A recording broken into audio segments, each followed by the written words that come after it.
भगवान के निर्णय को स्वीकार करो। भरत भैया के चरित्र का यही सार है। भरत भैया भगवान के निर्णय को स्वीकार करते, अपनी बुद्धि नहीं चलाते। क्यों? निर्णय ये है भरत जी का, मोरे शरण राम की बने। राजन भैया सामने आइए, उधर कोने में जगह खाली है। देखिए, जितने समझदार लोग हैं जब छिप के बैठते हैं तो मैं समझ जाता हूं कि आप फोन पर बतिया रहे हैं। हम पहले मास्टर थे तो मास्टर साहब को पता होता है कि वो जो सबसे नीचे बैठा है वो गोजा गोजी कर रहा है। मास्टर तो सब जानते हैं, तब वो कभी डस्टर फेंकते हैं, कभी चाक पीछे बुलाते हैं। और हम क्या कहे थे कि थोड़ी देर बैठी। आज राजन जी हमारे दैनिक जजमान हैं, बहुरानी भी है ना, हाँ इधर बैठी हैं हमारी लाडली की मम्मी। तो भाव कहने का ये है कि आधा घंटा बैठिए, हम नहीं चाहते आप 3 घंटा बैठिए, आधा घंटा पूरा बैठिए फिर चले जाइए। आधे घंटे की कथा भी आपके आत्मा का भोजन हो जाएगी। आधा घंटा सुनो। हम आस्था पर आधे घंटे ही चलते थे ना भाई, 20 मिनट ओहो में 10 मिनट का दाएं बाएं विज्ञापन ये लोग करते रहते हैं। 20 मिनट तो सुनाया जाता था। भगवान की कथा 1 घड़ी आधी में पुनी, आद तुलसी संगत साध की हरे कोटि अपराध।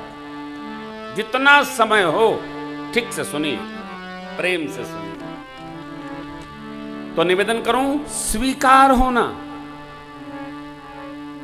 जो स्वीकार कर लेगा वो प्रसन्न हो जाएगा। मनस्थिति ऐसा नहीं है कि घर में, परिवार में, संबंधियों में कोई कष्ट होगा, दुख आएगा तो हम दुखी नहीं होंगे। हम दुखी होंगे, परंतु दुखी ही बने रहें ये उत्तम नहीं है। इससे उबरना होगा। उबरने की ये प्रक्रिया है। धीरे धीरे उबरा जाए, धीरे धीरे उबरा जाए। क्योंकि दुखी रह के हम चल भी तो नहीं सकते।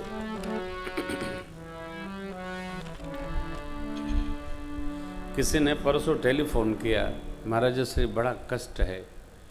तो हमने कहा थोड़ा हमको दे दो। कहीं आपको कैसे दें? तो हमने कहा जैसे मन से महसूस करते हो कि कष्ट है तो आधा हमको बैंक अकाउंट में भर दो।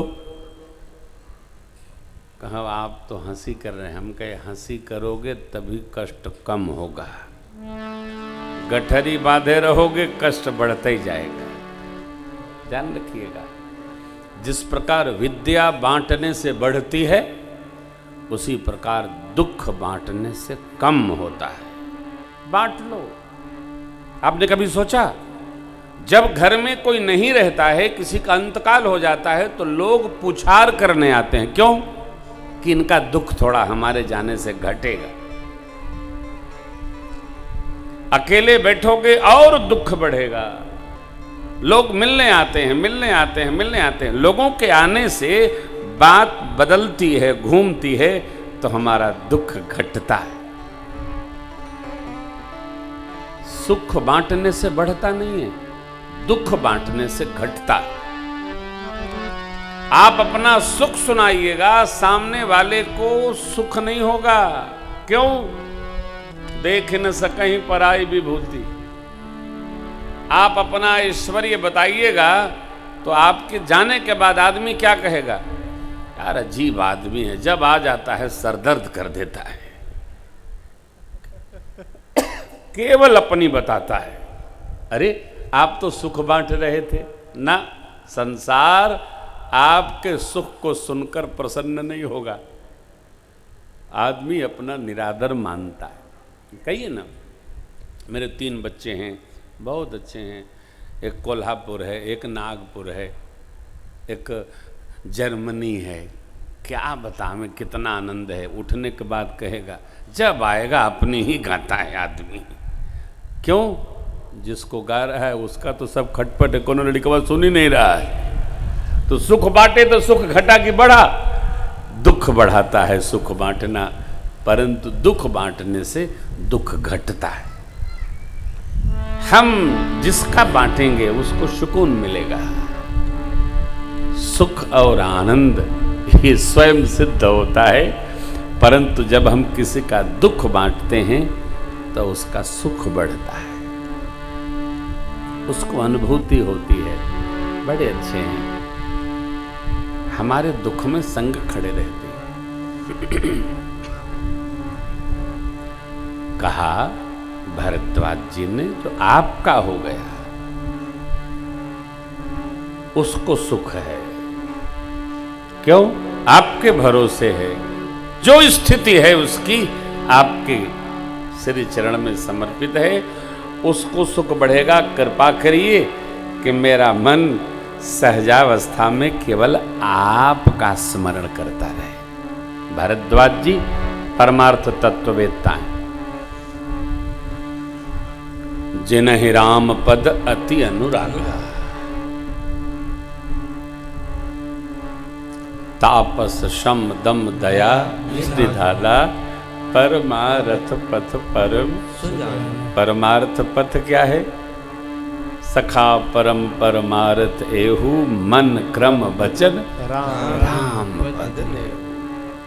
परमार्थ नेह बढ़े, इसके लिए नेह चढ़ा रहे। प्रेम में रह सकते हैं ना, रहना चाहिए। जो प्रेम में रहेगा वो आनंद में रहेगा। भरत जी राम कथा में प्रेम स्वरूप हैं। मेरे राम जी, प्रेम ही राम जी को भाता है। बस राम जी को केवल प्रेम से प्रेम है। राम ही केवल प्रेम प्यारा। यदि हम चाहते हैं राम जी हमको प्रेम करें, हमसे प्रेम करें, हम में प्रेम करें, तो हम भी सबसे प्रेम करें। जब राम जी को प्रेम ही प्रिय है तो हम प्रेम करें। किससे? अरे सबसे प्रेम करें। प्रेम बांटा जाए, प्रेम लिया जाए, प्रेम दिया जाए, प्रेम में रहा जाए, प्रेम बनाया जाए, प्रेम ढूंढा जाए, प्रेम बिखेरा जाए। जहां जहां रहें प्रेम बांटिए। भरद्वाज जी से भगवान ने पूछा हम किस मार्ग से जाएं? भरद्वाज जी ने दिखाया, इस मार्ग से जाने पर प्रभु मेरे गुरुदेव भगवान मिलेंगे, आप कहाँ रहे वही मार्गदर्शन करेंगे। जितना अपने को पता है अपने बताना चाहिए, और जो अपने नहीं जानते हैं वो सदगुरुदेव बताएंगे।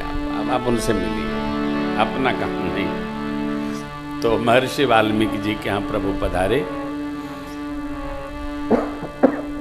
महर्षि जी ने परमात्मा का स्वागत किया, कंदमूल फल असन दिए। भगवान पाने के बाद माँ भैया के संग में विश्राम करते हैं। वाल्मीकि जी भगवान की मंगल मूर्ति को निहारने लगे। भगवान समझ गए। वाल्मीकि जी का भगवान का बड़ा मधुर संवाद हुआ। भगवान ने पूछा, हे ऋषिवर, हम कहाँ रहें इस वन प्रदेश में, आप मार्गदर्शन करें। महर्षि जी ने कहा, प्रभु हम मार्गदर्शन तो तब करें जब आप ये बताइए कि आप कहाँ नहीं हैं। ये ब्रह्म भाव है। महर्षि जी जानते हैं कि भगवान सर्वत्र है। पूछे वो मोहि कि रहूं कहाँ, मैं पूछत सकुचा, जहन हो तह देहु कही, तुम ही दिखाओ आप कहां नहीं हैं।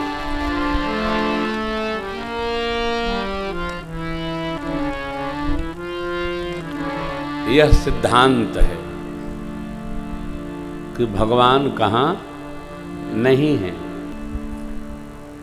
महर्षि जी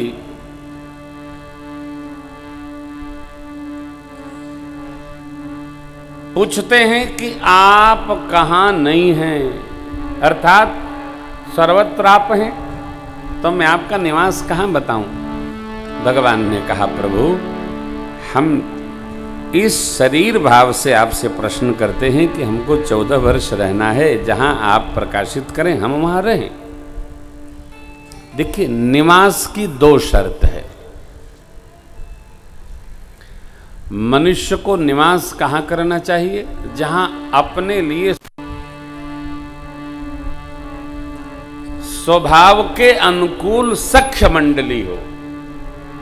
दूसरा, तीसरा, किसी बात का आपको उद्वेग न हो।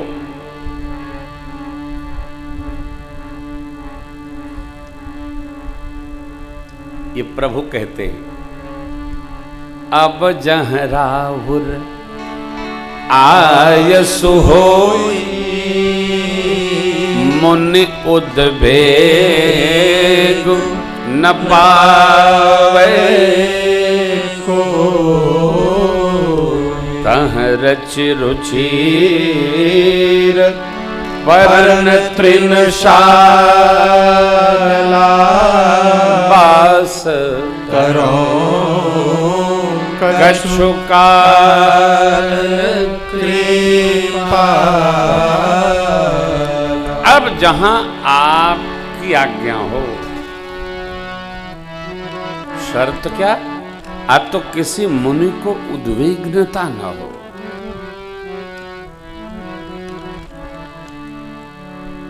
तपस्वी लोग, मुनिजन, साधुजन, विज्ञजन जिस जीव से त्रास पाते हैं, जिस राजा से दुखी होते हैं, वह राजा उनके तेज तप रूपी तापाग्नि में अपने आप विध्वंस हो जाता है। हम राजपुत्र हैं महाराज, राजपुत्र हैं।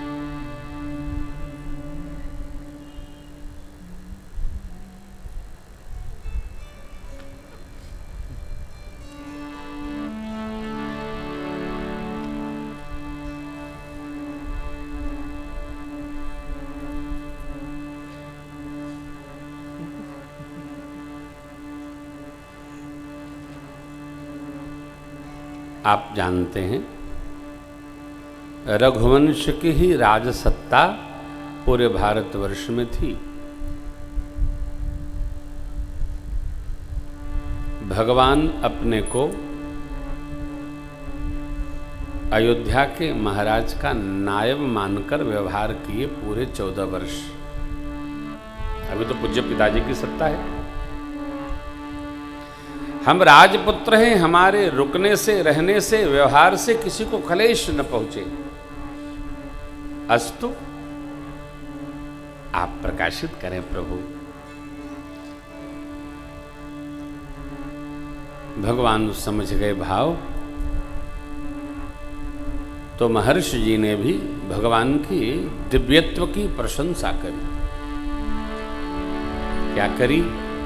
हम तो जानते हैं आप जगदीश हैं, इस याजू जग जननी हैं, इस सहस्त्र शीश शेष नारायण लक्ष्मण जी महाराज, आप तीनों धरती के भार को उतारने के लिए यहां प्रत्यक्ष पधारे।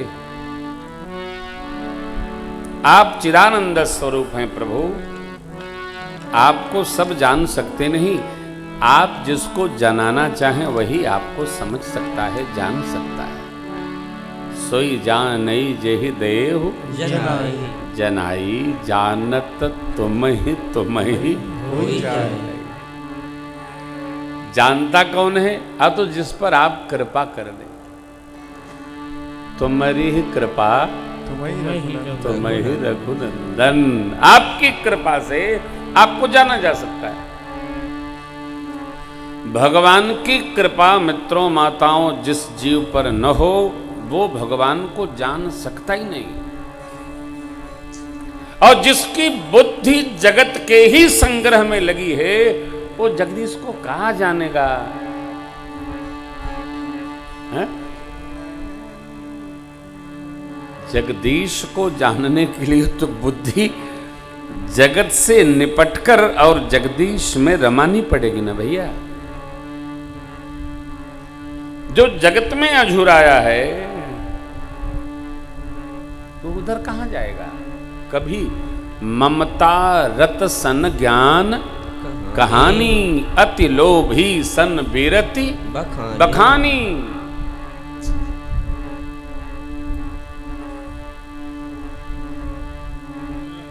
क्रोधी से समता,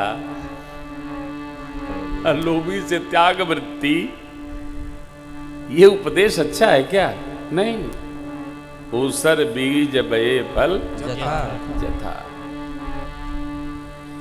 जो जगत में उलझा है उसको लाख परमात्मा में रमाइए, वो रमने वाला नहीं है, कदापि नहीं रमेगा। एक बार मैं गांव गया तो एक माता जी का पांव टूटा था। अम्मा जी बोली बाबू थोड़ा देख लेता। वो खबर आई थी कि बाबू यहीं तो तनी भेज दिया, हमसे मिल ली हैं। हम गए तो हमने प्रणाम किया, कहा मैया राम राम करो, अब तो बुढ़ापा का शरीर है, पांव टूट गया है, ये तो भगवान ने ठीक करी हैं। अब देखिए हमको बुलाई मैया मिलने के लिए, कहती है राम राम करे से कहा राम खाए के देता। अब बताओ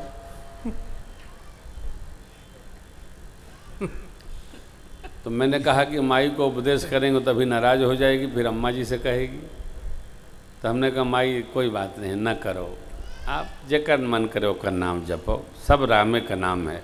हाँ हम जपब। अला बैठा मिठाई खा, तो हम बैठे थोड़ी देर राम राम किए। भाव कहने का ये है, यदि भगवान की कृपा से स्वयं प्रेरणा न हो गई तो राम भी जपने में नहीं आता है। ये सरल काम नहीं है। यह गुण साधन ते नहीं होई, राम काम राम नाम राम सेवा राम सुमिरन राम स्मरण आता ही नहीं हो, बहुत कठिन है हो। आप सुनते रहते हैं, मैं हर कथा में अपने श्रोताओं की इस भाव से प्रशंसा करता हूँ कि इस कलिकाल में सब काम छोड़कर जो भगवान की कथा सुनने के लिए आ रहा है वो इस कलयुग में सबसे भाग्यशाली जीव है, सौभाग्यशाली है।